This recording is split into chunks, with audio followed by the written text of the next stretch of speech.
बातमी आहे। मराठीचे बच्चन अशी ज्यांची ओळख आहे अशा अशोक सराफ यांनी महाराष्ट्रातल्या हिंदी धोरण वादावर बोलण्यास आता नकार दिला। तर दुसरीकडे मराठी रंगमंचावरचे मोठे नाट्यकर्मी म्हणून ज्यांच्या नावे अनेक विक्रम आहेत अशा प्रशांत दामले यांनी सुद्धा आनंदाच्या दिवशी तो वाद का काढता असं म्हणत बोलणं नापसंत केलं। ऐरोलीमध्ये उपमुख्यमंत्री एकनाथ शिंदे यांच्या हस्ते दोन्ही कलाकारांसह इतर अनेकांचा सत्कार झाला। कालच्या मेळाव्यात अशोक सराफ आणि प्रशांत दामले हे दोन्ही कलाकार नव्हते। त्यांच्या अनुपस्थितीवरून सोशल मीडियामध्ये विविध चर्चा देखील झडत आहेत। भारत सरकारने पद्मश्री पुरस्काराने सन्मानित केलेलं महाराष्ट्र राज्याचे उपमुख्यमंत्री महोदय प्रशांतजी दामले सर यांचं सुद्धा इथे मनपूर्वक स्वागत। कारण ही रोख रक्कम छोटी नाहीये आणि मी अनाउन्स देखील करणार नाहीये। अशोक सराफ स्वतः ही रोख रक्कम देताना जोरदार टाळ्या झाला पाहिजे। बोला गणपती बाप्पा।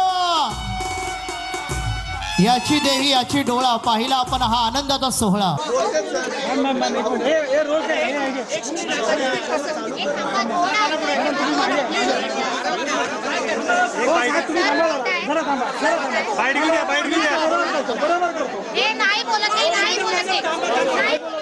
इतके वेगवेगळे ऑप्शन्स आलेले असतात त्यामुळे त्या कसं व्यक्त व्हायचं हा एक मोठा प्रश्न असतो।